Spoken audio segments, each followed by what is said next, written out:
This oral history of museum computing is provided by Costis Dallas and was recorded on the 3rd of May 2021 by Paul Marty and Kathy Jones. I mean, going back to the beginning, I mean, one way is, to think of really of going back to the beginning for me, which is like I did archaeology. I studied archaeology, history initially, then archaeology. Then I sort of went and wrote a DPhil in classical archaeology. And some of that was really very, very much informed at the time by, ideas about scientific archaeology and science and the scientific methods and the diligence and the way in which sort of the methodological rigor that we need to apply in methods. So this really somehow, and this is one interest, and another interest. So I was interested very much in mathematical methods in archaeology at the time. And the other thing I was interested in semiotics. So that really got me into this interest in how we represent things in especially in material culture. And being an archaeologist, understanding a little, being interested in art as well, this is like somehow sort of created a context. But then, what happened really was very much serendipitous in a way, because I mean, I came back to Greece at the time with a very young baby and my wife, and I was in the army because I had got military service, and I was looking for a job. I mean, that was the thing, and somehow one thing led to another, and just people that I knew introduced me to other people, and I got this project at the time where I was working for a consultancy firm that was working on statistical analysis and support of researchers who was representatives of SPSS in Greece. So I was doing that kind of work that I knew from my PhD. And we're doing also databases with a couple of database trial projects. The War Museum in Athens asked us to do a proposal for computerization, etc. And then this opportunity came up to start at the Benaki Museum, a sort of small project that I started externally initially as just an external consultant. And then I joined the museum part-time. And this is a story that you may have heard from others as well. I mean, if you talk to the sort of Dutch guys, for instance, the Adlib people and Josephine, these guys also were employed by their museum at some point as individuals, and then spun out to make companies and go into consulting. But for me, it was the opposite thing at that time. So I just went to the Benaki Museum, and it's interesting in the beginning how little one knows. That is one of the things that really probably escapes me now, is how ignorant I was about so many things, really, because, okay, I knew some stuff about theory and about methods and about all the databases as well. So I was very much into that, but then nothing much about cultural heritage documentation, right? Because I wasn't a documentalist. I wasn't trained in an information school, right? So at the time, I sort of started reading more and hanging out with the people from the library community a little. And my first decisions when I joined the Benaki Museum at the time, Benaki is the largest private museum in Greece. So it's what they have is collections from Cycladic figurines and classical Greek art to folklore objects and ethnographic collections and 19th century painting and jewelry. They've got a lot, really. So I started working with the Department of Drawings and Paintings in the Benaki. And what I did at the time, which was like, there was CDS ISIS. CDS ISIS I knew just because it was free, for one thing, and money was an object. So I started sort of working with the database and creating this kind of database using CDS ISIS to start documenting that collection. And it was interesting because I had the curator who was very interested in that. And she was supporting the project because she felt this was going to be a useful thing for her. And for her, the whole process of computerization was nothing like different to just transferring the records about these paintings and drawings and prints onto something like a manual card catalog. I mean, that was the analog that she had in mind, right? So in many ways, this is how we started doing the work, and that's when lots of things, as with many of us. I mean, the complexities are in the detail, and the challenges are in the detail. So we sort of started encountering all these issues of standardizing, for instance, anything from syntax standardization, elementary stuff, right? to creating thesauri so that we can retrieve iconographic forms and using those thesauri. And in Greece, you don't have much in terms of established collections. This is, mind you, around 1990, 1989, 1990, right? So this is a time really in which internationally what you had is like you had the Museum Documentation Association conferences that I started attending at that time. There was also the Getty at the time, because the Information Institute that it wasn't even called the Information Institute at the time. It was called, I think, the Documentation Program or the Information Program at the Getty, and they were in the middle of just creating these massive resources. That so it was like a brave new world in a sense to me, but one that was very much inaccessible. In the beginning, what you do is you are a little alone in this, and one of the challenges was really to be able to sort of find a community of other people to talk to. And as I said, I mean, the people that I was talking to at the time were people from the libraries field, because there was nobody in museums, very few people in museums who were doing that work. And then what happened, it was 1990 and 1989, and the Greek section of ICOM had agreed to organize SIDOC 1990 in Greece, in Athens. And it was that time in which I sort of started getting in touch with 3 or 4 other groups of people who had computers in their museums. There was the Peloponnesian Folklore Foundation and a couple of other places, really, very, very few places. But there was like this small community of people. I started building a community in a way, because initially it's this kind of loneliness that you face in this. And loneliness means inability to develop a common practice, to develop common themes, and also common criteria and common ways to support each other and to validate work, which was pretty important at the time. But I guess, I mean, the reason why I'm saying this is not just as a touchy-feely story of, what happens at the time in which somebody enters one field that they know almost nothing about, because that was the thing. I mean, I came back to Greece initially in order to become perhaps an archaeologist with the Archaeological Service. And then I realized what famously one professor at the University of Athens told me, that there's no place for me in Greece. What he said, oh, you're doing these things with computers and archaeology. Well, what I suggest is that you take the next plane and go back to England, because it's very difficult to find anything in Greece in terms of employment. So in a sense, I mean, even my initial sort of work with a consulting company, and then the little contract with a war museum to do that study with others on computerization, and then the work at the Benaki Museum emerged out of serendipity and need, rather than out of some kind of life plan in a way.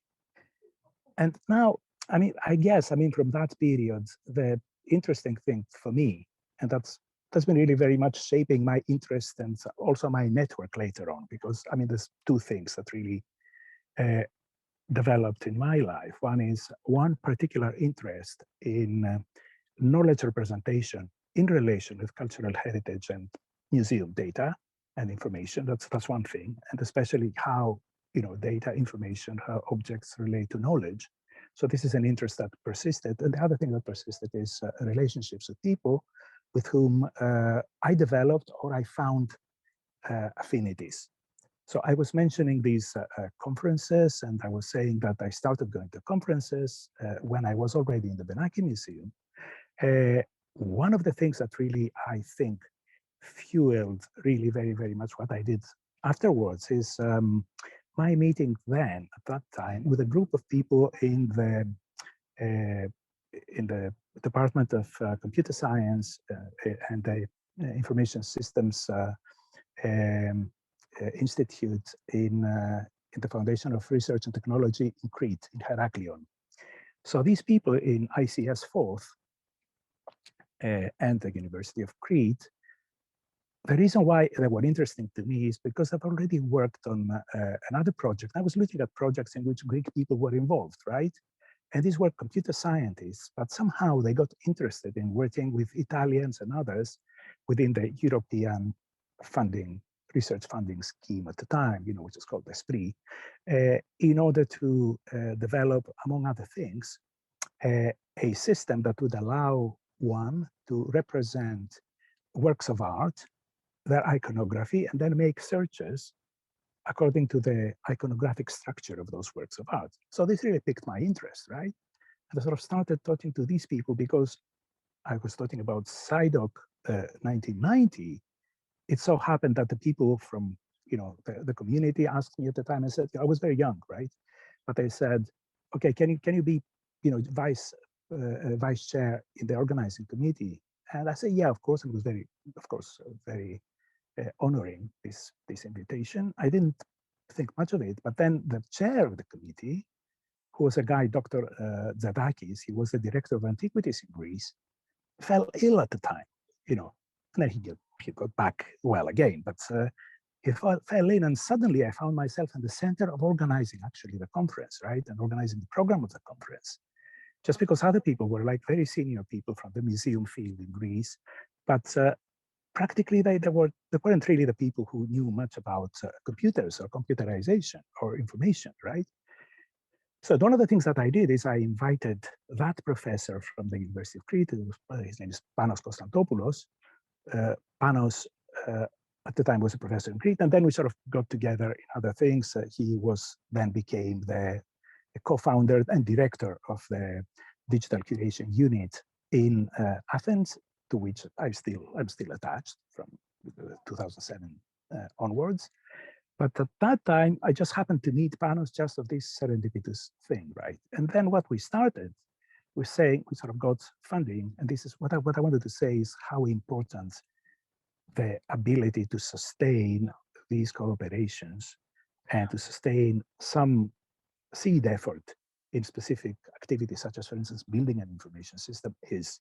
This is crucially important because we got into this competition for a grant, and we got a grant, maybe 10 institutions around Greece, not all of them, I mean, we were the museum.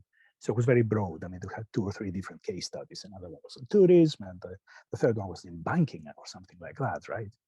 So it was very diverse. But so we were the museum case, the Benaki Museum at the time, and then fourth, the Foundation of Research and Technology was one of the scientific partners. And our goal at the time was to build a museum information system which would cater not just for the management of the collections, that was one side. And I was reading avidly at the time. I sort of got in contact with Andrew Roberts and Richard Light and all the other guys in Museum Documentation Association at the time. Tried to get to learn more. I went to seminars, etc., to understand that side of museum documentation. But the other side that was really the most interesting thing to me was to develop a system that was good for cultural documentation, that would allow us really to represent the richness of knowledge about museum objects, really. And just to perhaps spoil the story, I want to say now that, of course, I mean, this system was never used fully as we had hoped it would. We built a system, but it never materialized as a system that the curators of the museum actually used from then on. And I will say why I think that is. Maybe it's a question, but if you want to ask, you can ask me. Please feel free to interrupt me anytime you want, really, because I'm just sort of talking about a story that there might be things that might be more interesting than others. But anyway, the point is that we started building this system with them, and the very important thing for me was really for the system to be expressive. So effectively, what we started doing, this system called Clio, like the muse, right? That was the name of the system. And in the museum, we called it part of MITOS, which is our joint information system. So the interesting thing about it at the time, which made it very, very different to others, was that the system was not really based on the notion of relational databases in which information is split in tables, etc., etc. But it was based on the notion of a semantic net. So this was the foundation of the system. We used a knowledge representation language that had been created at the University of Toronto by coincidence, where I found myself many years later, by a professor called Yannis Milopoulos and a researcher called Yannis Koubarakis. Koubarakis is a professor in Greece now. And that's a model for that information system, SIS, Semantic Index System, that was the name, allowed somebody to express all the kinds of relationships that from the work and trying to document the drawings and prints collection and all the stumbling blocks that we found in making it truly expressive, I found that are really, really interesting.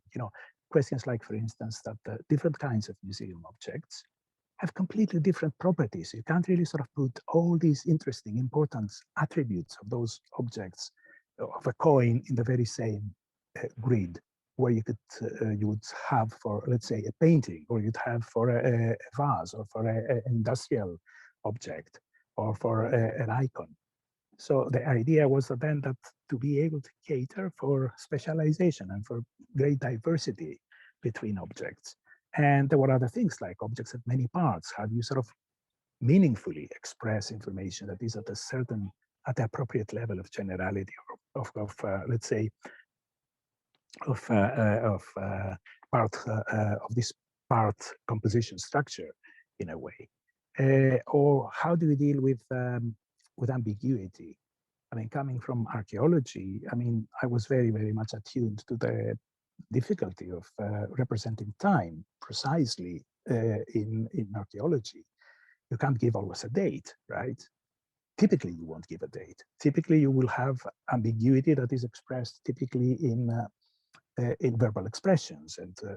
But then, how do you make it possible to be able to represent this level of ambiguity, or the range of dates that might apply onto something, or the fact that you had multiple dates that really weren't really just dates, flat, numbers, but they were really hiding representations of events, representations of activities, of periods, of stuff that's happening in time, in which the spatial and the cultural context was as important as the actual time span. So with this kind of talk, and at the time I was not very, very strong on all the postmodern theory that all of us have been, just somehow fed with in later times. I mean, after, let's say, 2005, 2010, obviously we sort of all started reading about event-centric stuff, and we started talking about the centrality of, the challenge to the notion of objectivity of objects and the thingness of things, all that kind of all those interests. At the time, I didn't know any of that kind, that stuff. What I knew is that there were multiple dates that are important for all these objects that have been repainted, used in different contexts, moved between different settings, and some of them were culturally important for us. It wasn't just, that these objects were acquired by one person and then another person and weren't interested in the acquisition history. So event centricity became another thing that really we were very much interested in dealing with in this information system that we were building. And SIS, as I said, the model, which wasn't for museums, it was like a generic model for an information system that was based on the semantic net, that where temporal relationships and where events can be central. This allowed us to have this expressive power in a way, and we started working on that at the time. And as I said, we reached a point in which we launched the system. There was resistance from our curators. The curators weren't really interested on one side, but also they weren't also attuned to the kind of work that working with a computer makes you adopt in a way. And maybe the system was a little more obtuse. Maybe the demands on representing and representation by just spending time in order to create these, conceptual maps for each of those objects was too much. There are reasons like that. But interestingly enough, what really persisted very much is our modeling work, because at that time, initially, one important meeting for me was my first meeting with David Behrman. And David has been one of the people, maybe 3 or 4 people that really sort of shaped very much my interest in certain things. I found that his ideas resonated a lot with some of my interests and my questions in the field. But also the other thing with David is his enormous generosity of spirit. And, as we know David, David, how he can be sometimes, how should I say, spicy in the way in which he deals with people. He's not really a person who minces his words, or he doesn't stand fools easily. But then the possibilities that conversations with David at the time, and the possibilities that my attending the ICHM conferences and the early Museums of the Web conferences at the time, in that period, in the 90s, and then in 2000s, have been really pretty important for me, right? So one of the things that I was involved with after SciDoc 1990 was the data modeling group in SciDoc, which was a place at the time in which a lot of the work was really going in a direction of building a system and a model, a generic model for museum documentation that was based on a relational database. There were people like Pat Reed and other people from the Smithsonian at the time, who were joining the meetings. At that time, Jennifer Trant was co-chair of the working group, etc. So for me, really, the thing was when we were in this meeting in ICOM meeting in Stavanger. I don't have the date in my mind, but it's really very much at that time, maybe 92, maybe 93, in the triennial meeting of ICOM.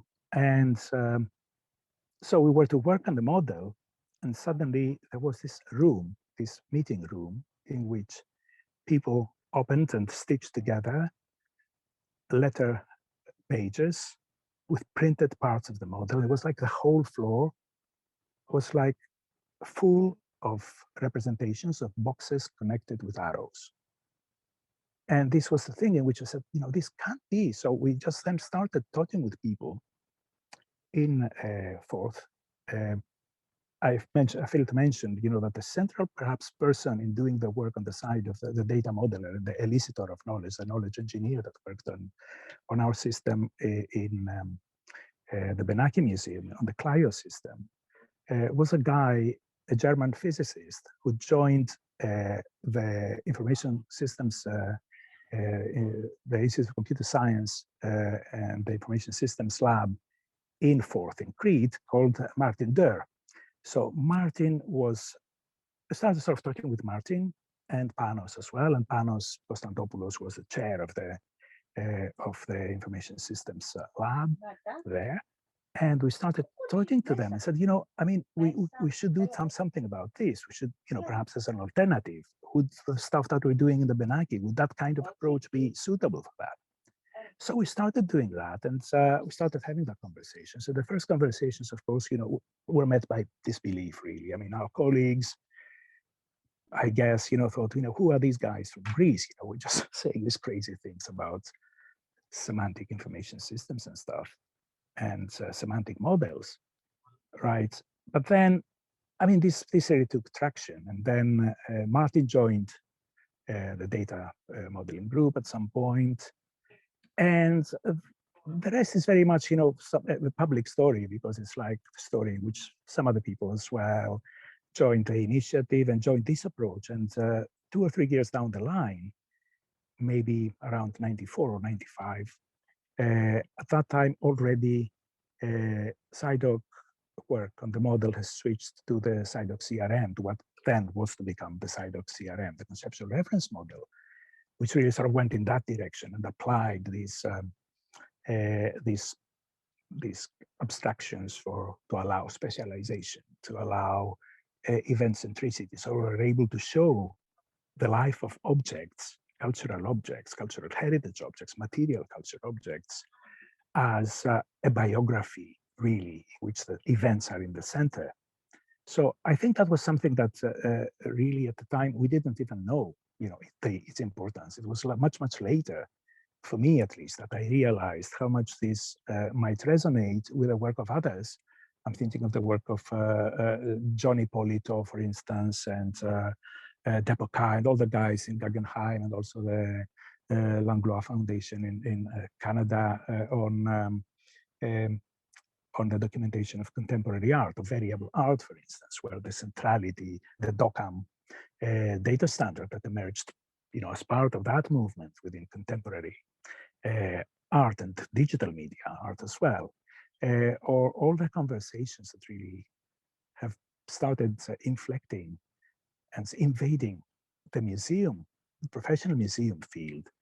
All these kind of stories and the work, especially behind the scenes, from the perspective of indigenous cultures, and how much, really the information systems that we built in museums are really representative or really giving space to those approaches to objects that do not put, the object in the center with its fixed attributes, but which see the object as a living terrain for events and for life and for lives of communities and for meanings that are invested through this history of events. So there was some stuff that I did at that time was like that. And I guess the reason why I'm just going so much back in time is in order to go back to the question that you were asking, Paul, about digital curation and what was happening in the late 2000s, really 2007, 2005, etc. Where it's all related also to stuff that at that time, just to go back to the field, the museum field in Greece, I would say, because I was living in Greece at the time, I was working in Greece, what the situation was that there was European money, and one needs to understand that this is one difference from the North American perspective is that a lot of the initiatives in the field of cultural heritage are driven by European money. So that has a flip side. It has two sides. One side is that money is there and that institutions are supported in doing stuff. But the flip side of this is, of course, that the priorities become then a matter where administrative talk and the power of institutional weight of the people in the European Commission and this kind of amorphous thing that is the bureaucracy of states and the Special Commission become a part of this. But so it was like almost necessary at that time to get involved in those conversations. And I got involved in those conversations, the Commission, because we're running successful projects and they sort of invited us to these experts groups, etc. And then at that time, I was still very, very much interested in the notion of knowledge representation, etc. So there was like these two groups. One was knowledge representation and access, and this gave rise to, and I was involved with that. So I sort of helped Pat Manson, who was then the head of unit for the cultural heritage technologies unit of the European Commission, the one that funded all these projects in the field of museums and archives and libraries. And I was working on that area on knowledge representation and access. But it so happened, because it's all, again, I mean, there's a lot of correspondences. I'm going back to Luxembourg and then Brussels during these years, 2003, 2004. We're having these meetings, and typically what happens, the unit would have two meetings in parallel for the two areas. One was knowledge representation and access, and the other one was what I call digital preservation, and not even curation, digital preservation. And there was this guy at the time who I knew because we were together in Oxford. He was also an archaeologist in Oxford at the time, Seamus Ross. And Seamus was running that panel for the commission unit, right? So we sort of started hanging around and talking about it. And somehow sort of coming to all these conversations. What is really most important? Can you have digital preservation? Can you have without access? No. We agree that access is pretty central. It's almost in the definition of digital preservation. And also Seamus was very much at the time of this group of people who were talking about digital curation. So the word was there, right? And on the other side, I mean, sort of my interests were like, okay, then what happens then with actual systems? What happens with museums, with archives, with all these resources? How we sort of integrate those resources, etc. from my panel. And it was that interest that really started developing in saying, okay, then there should be things that really connect better knowledge representation and access on one side, using the then emerging notions of the semantic web, and the notions about linked open data. That was very, very much the talk of that period. SciDoc CRM, of course, was something that was part of my interest in my lingo at the time. And then we started at that time understanding and sort of seeing also the need to be able to undertake initiatives that run beyond institutions. Remember, it was a time a few years before when the report about networked digital cultural heritage, I guess, I can't remember if you were involved in that. It was before your book, right? That also sort of the 2007 book, which very much instilled, very, very much this agenda, the agenda of a networked heritage, right? But this was part of our conversation at the time, right? The need to see cultural heritage and collections not as isolated little animals, but as vibrant, participants in this ecosystem in which we connect with one another somehow. It was a time in which there was maturity and broader recognition of the value of ULAN and the AAT and this and that. So that was a conversation at the time, right? And it was in that kind of climate that I sort of started getting involved in two different things. One was the notion that we need to do something specific about digital curation on one side and theorize and understand digital curation. But the second thing is that really the way to do that would be to focus on information integration, to focus on existing collections and how these collections need to be connected with one another. And one of the initiatives, the early initiatives that have come out of this, the seventh work program of the European Commission at the time was Europeana, actually. It was like part of the stuff that happened in the group in which I was participating, the Knowledge Representation and Access group in the Commission at the time, which are planning these things. And Europeana became a major thing for my later initiatives that related somehow also to notions of digital curation.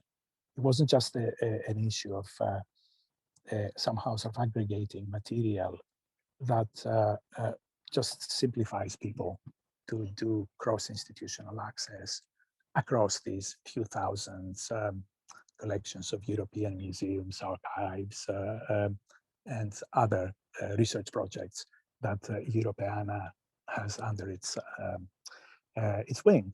But it was also, how can we do that in ways in which can get access to the knowledge and that, so have better knowledge representation? Can we do that in ways also that we can preserve and perhaps enrich that information? And this is very much what shaped my work after 2007. I wasn't working at the time for a museum. I was teaching in the university. I was an academic and already in Greece. And the thing that really sort of somehow shaped my work at the time was an invitation by Panos Konstantopoulos, the very same person that we started the Clio system many years before in 1991, 92, and sort of worked together then in the first stages of SciDoc CRM that took its own, of course, path, became like a big, big thing with many, many people who then made it into an interesting and major aspect of what has been sort of shaping the larger museums work and also interoperability work in the field now. So the very same person, Panos Konstantopoulos, was, we sort of kept in touch, not very, very closely, I mean, for some years. And then, she sort of wrote to me and said, you know what, he sort of was switching from Crete to Athens. He was just appointed a professor at the University of Economics and Business in Athens. He said, shall we start something? We've been sort of saying so many things, we do something together, why don't we start something now? This time is ripe, there's so many interesting things that are happening in the field, etc., etc. So we started, at that time, Panos founded the Digital Curation Unit in the Athena Research Center in Athens, and he asked me also to be with him, so I agreed, and I was a founding research fellow of the DCU at the time, and so I started working in these information integration projects. We started sort of doing some work on, okay, then how can we expand the notion of digital curation? First of all, so that it encompasses understandings of what curation is that go beyond the data management approach to digital curation and the data management concerns. So for me, for Panos, it was more an issue of making digital curation something that really allows us to see information objects, like, for instance, descriptions of museum or cultural heritage objects, not only from the point of view of what happens the moment that they're already in a collection, but also from the point of view of actually making sure that this information is retained for the future, but also that we can incorporate with it a broader range of functional range. What happens in the information at the time before it is collected, what happens to the information after it goes and is accessed by users, as we say, by the so-called end user, the mythical end user. That was the idea for Panos, and for me, I guess the idea was very, very much how to instill understandings of digital curation that really draw also from the world of what curation means as selection, as the ability to somehow represent something in a canonical form, the way that it happens in art curating on one side, but what curation also means in terms of the richness of frames of representation and frames of reference that we see in the history of museum curation from the time in the 18th century that where this starts becoming codified as curation. So there was like more or less the initial idea in that. And then we got really involved in a number of European projects for information integration. I guess the most relevant one to museums is an initiative that now goes by the name of Europeana Archaeology, that includes a number of museums, but also non-museum institutions, such as, for instance, national archaeological archives from different countries. All in all, maybe 20 or 20-something countries now in Europe, almost all European countries, right? And in this one, I mean, we just designed systems and just sort of try to help with developing systems that would allow, again, very diverse object metadata to be integrated. So a lot of this life has been really interactions with people, some of whom would be information scientists who work in museums or in those cultural foundations. Others would be museum people, would come from the curatorial side. And for me, a lot of the learning in this period has been really by interacting with those people with their diverse experiences, and especially to understand the limitations that our systems, even to date, and our way of understanding the world of cultural heritage and the stories and the contexts and the meanings that these objects can have for us as societies today, how all these, sort of are met with our still to date difficulties and with limitations. So it's been a story of conversations and that led to realizations that we're still somehow sort of searching, scraping the surface of things. I mean, this is at least my understanding. But sorry, I've been sort of talking nonstop for all this time. No, but you might want to ask me something. This is awesome, Costis. This is just so amazing. We don't have our video on, so you can't see me nodding enthusiastically, and I'm sure Kathy is as well, right? Because to hear you give this vision of the history of the semantic web, basically, and linked open data going back to the late 80s and early 90s, it's just phenomenal. And as you say, we're still, as you said right here at the end, we're still trying to figure out how do you get past the basic, here's your inventory data for the collection, to something that's actually meaningful. We're still wrestling with those problems.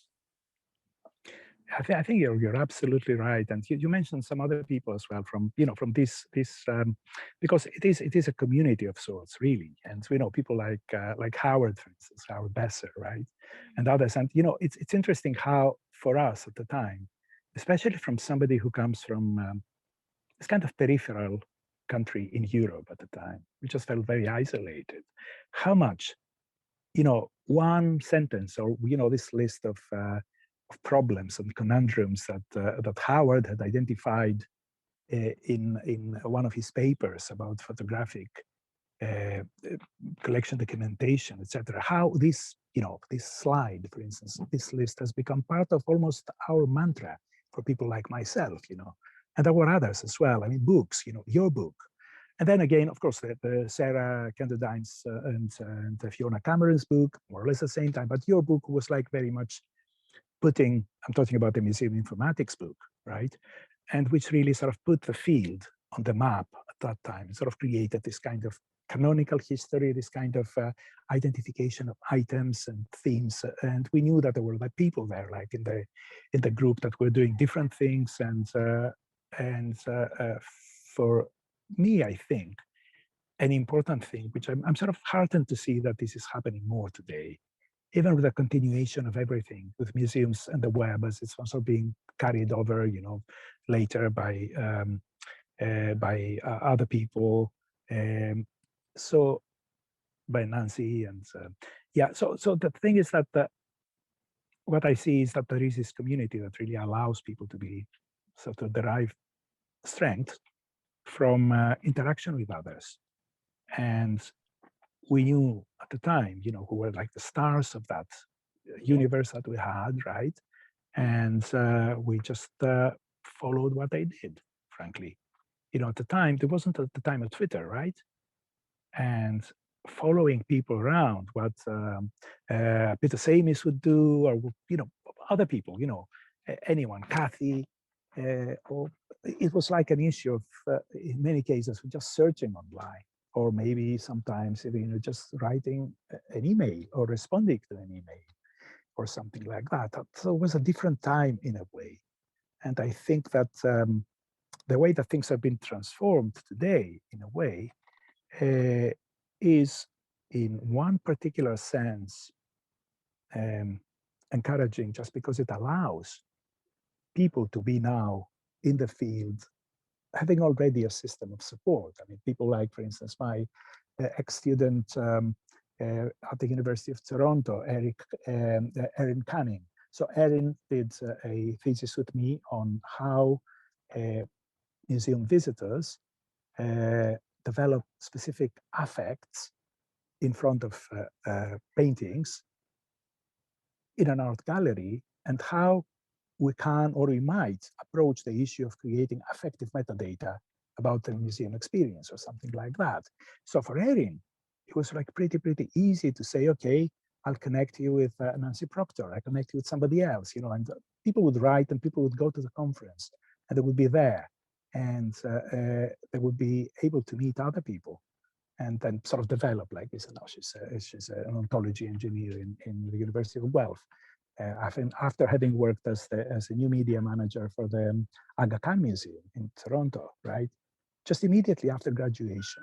And I think this is a good thing that for people that really are involved in the field.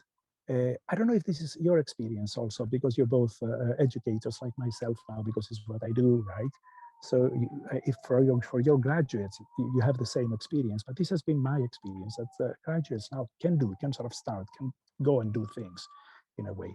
On the other hand, I think what has been happening is that a field in which you almost had to know everyone at a certain point in time, just because there were only so many of us, right? Now has become a little impersonal, right? So in a sense, it's becoming more impersonal, not necessarily more thoughtful always, especially in light of the extreme pressures that people who enter the field of museums now, especially in the back end, especially people who would work with collections, the extreme pressures for careers that they face. Because one of the things that has been happening recently, and I know this is not perhaps part of a story of my life, but this is what I do now for the University of Toronto. So this is really part of my concerns there, and what I've been discussing with colleagues, not only when I was director of the program between 2012 and 2015-16, but even now, it's really still on this, because it's myself and my colleague Kara Krampotic who are teaching the collections courses, right? So the whole emphasis there, in many ways, is really in on the public side of the museum, right? So it's really to create an exhibition. It's really to address all the important, crucial, sort of challenges that are being placed on museums as institutions that developed through the colonial period today by the communities, by society, by our contemporary concerns for equity, for diversity, for inclusion. And all these typically find just mostly interpretation, exhibition, programming as the main areas that really need to be somehow sort of strengthened and supported. The limelight is there, right? And in this, to say that I want to work on collections, I want to work on the back end, I want to work on what is happening in the back room, is not always a thing that is somehow sort of welcomed out there. So I don't know if this is changing. It's interesting, really, because following, for instance, Can Muse and Non-Muse, these are the two lists, the professional lists in Canada, the Ontario Museum list and the Canadian Museum Association list. What I see is there's a lot of talk about collections as well. Maybe it is a pandemic effect, the fact that we sort of have this moment of pause and this moment of self-reflection that has to do with the fact that we can't do much on the surface and on the veneer and on representation, the outward representation, and on communication if we don't deal with also the essential problems of how we go back and how we describe, how we account for the collections themselves. And I think that this would be a welcome thing. I see more interest there.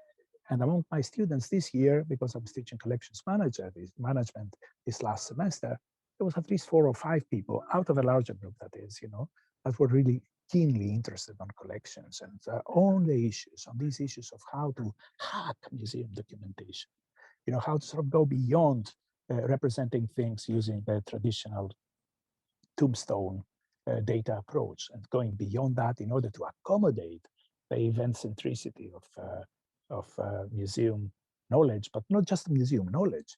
It's also the efficaciousness of museum objects, the fact that they do things, their contemporary lives.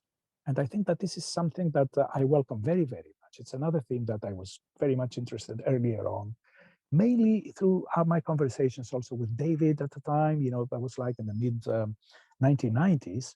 And at that time, it was like this kind of peculiar world. It was my ignorance of the museum world at the time in which I was entering it, perhaps, that really led me to somehow sort of ask the question, because I could see, and I was said, we've got two cultures. I was looking at this, this paper of mine at that time. I was saying there's two cultures in museum computing, and one is really the culture of databases and collection databases, and the other is the culture of multimedia and communication. They're like two separate worlds.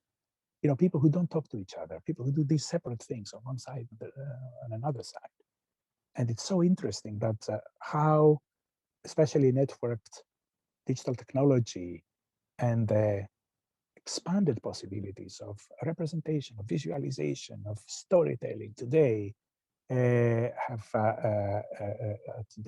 created this kind of new situation that they caught up with us, and they caught up with these ideas that really what we want is really to bridge the two together somehow, and we can't just sustain a situation in which museums would do one thing behind the scenes and they would do another completely different thing, especially using digital technologies when they talk to audiences or when they communicate. So it's this kind of situation really that I see happening today again, and that's a good thing that it is happening. And this is probably maybe explaining something that I very much hope will be the case for the next few years or the next decade, which is the resurgence of collections, the realization that collections are central to museums. Because we might say that the museum can be a forum, and of course it can be a forum. But as I was reading only yesterday or in in a paper, it's really the famous paper, of course, Duncan Cameron paper. It needs to be both a temple and a forum, right? It needs really to be to serve not just the collection, to serve really the source communities through which metonymically the collection talks to us. Because the collection is just not a set of dead objects. It can be possessions. And if it becomes possessions, then it becomes dead, right? But it can also be our window to this contact zone with the otherness of that other culture, be it our own past, sometimes our past, which is troubled, or being the past or the present of others, right? So if we see that side, then in anything that we do with regards to the forum, this aspect of the museum as the site of those collections that represent this other, becomes pretty much central, right? And we can't ignore it. And I hope that this realization is coming into play. And this is like something that explains the renewed interest in collections that at least I sense a little, as I say, in the lists and also among my students. Yeah, let me jump in here, Costas, because I mean I think you're exactly right, and I want to go back to a few things you said earlier too, but just before I lose the immediate thread of what you were just saying about collections, not just a set of dead objects. What I always tell my students here is that when I was a doctoral student at the University of Illinois, working at the World Cultures Museum there, one of the things that became very clear is that for the K-12 kids who live within 50 to 100 miles of Champaign-Urbana, and that part of North America, there's nothing there but farm land, right?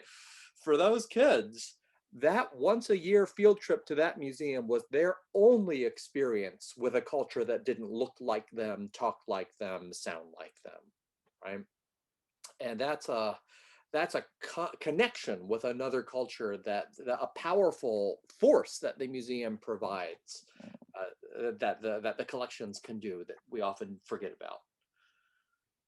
I fully agree. I fully agree, Paul. I think we just only come to realize that the transformational power that encounters with objects can have. And of course, I mean, we know it from theory, because some theorists would talk about that. They would talk about this kind of numinous or evocative power of objects, the affiliative power of objects, the ability to link us with identities and with others and with ideas and with the past, and the sense of belonging and the sense of being sometimes. But I think we're only sort of scratching the surface again in something that is so seminal and so central.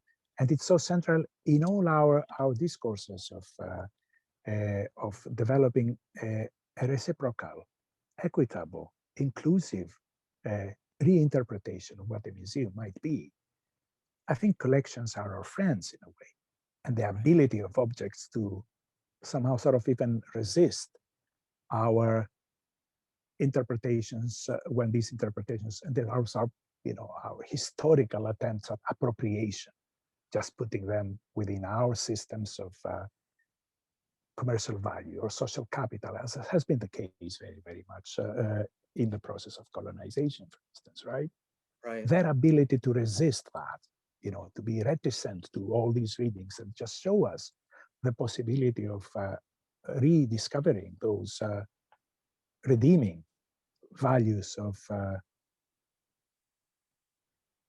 authenticity, the redeeming values that of linking with original contexts, social and cultural contexts, the redeeming values of linking to the plural communities and the plural cultures that really were part of their creation and their use. I think that's an important thing. It's a very important thing. Right. I usually sort of start one of my classes by asking people to bring an object from, no, not even bring. I say, just you're at where you are, just get to the other room and get an object, that has some meaning for you. And there's always an object that has a very great meaning for any person, I think. And I think that in many ways, what I would have hoped is that what I would hope, what I would hope positively is really that we discover new ways of using collections. Just taking the thread from, all this discussion about the use of collections. For instance, I was reading in Britain, there's stuff that Susan Keane and others have been sort of writing. So rediscover this thread that allows us to take now, with the use of digital technologies as well, take collections out in the world and make them part of a context of, let's say, curation in the wild, which is one particular sort of concept that I've been sort of grappling with in the last few years in my current research interests, especially allowing objects to circulate even through their digital surrogates, or sometimes the objects themselves. I mean, they're not this. Yeah, of course, there are objects that we want to protect, and I'm not against the physical preservation of objects, but still we can share those as well. But with digital technology, it becomes almost an obvious way to somehow sort of produce value through collections is to let them circulate. They have this expression in archival science, which is called exercising the archive, right? So the archive, if it's not exercised, if it's not used, if people don't go there and search for a particular record and look at the record and say something about it and allow then the finding aid to become better, right? So if you don't exercise the museum collection, I'd say, then the collection will become dead, will become a mortuary. And the only way for it to become alive again is really to allow these processes of curation in the wild, to allow the object to circulate there. So what I think is really the next frontier, for me at least, and this is something that I try to understand, is not so much the museum as an institution, and the museum collection as an institutional resource, but mostly this institutional resource becoming a public resource, becoming a social resource, becoming a cultural resource in which communities, users will be able to go back and use that object and add to it. So I'd like to see more fluid information systems in museums. One of my most memorable experiences, I won't take long, it was this flight back from ICHIM, Los Angeles or San Francisco, I can't remember, with Martin. So we traveled this transatlantic flight, sitting next to each other and using, the napkins, in the aircraft, to just draw stuff on SciDoc CRM. It was like pretty phenomenal at the time. Hours and hours because Martin can be thorough that way. Just going to it, really be very focused and thorough. I think in many ways CRM is what it is because of his rigor and his persistence of vision, to put it like this. But it's those experiences and so many experiences, all our conferences and our bar drinks, sort of conversation, after session conversations. I think are so central really to what has been happening in the field as well. True. So I think this is something also that has been happening and sort of mushrooming around the world. And then Toronto, when I joined, so we really shifted very much into a digital orientation, not least because of the fact that we just in this cohabitation, the Master of Museum Studies with the Master of Information, sharing the elective courses, etc., etc. So I think this is a direction that is not stopping, and in many ways, I enjoy being part of this process and knowing all these people really and feeling part of that community. So I'll probably end, what I want to say with that I think is probably the best, most suitable, just conclusion is really the centrality of community and the centrality of common knowledge and common perceptions that really are created by people when they talk to each other and when they apply things in praxis.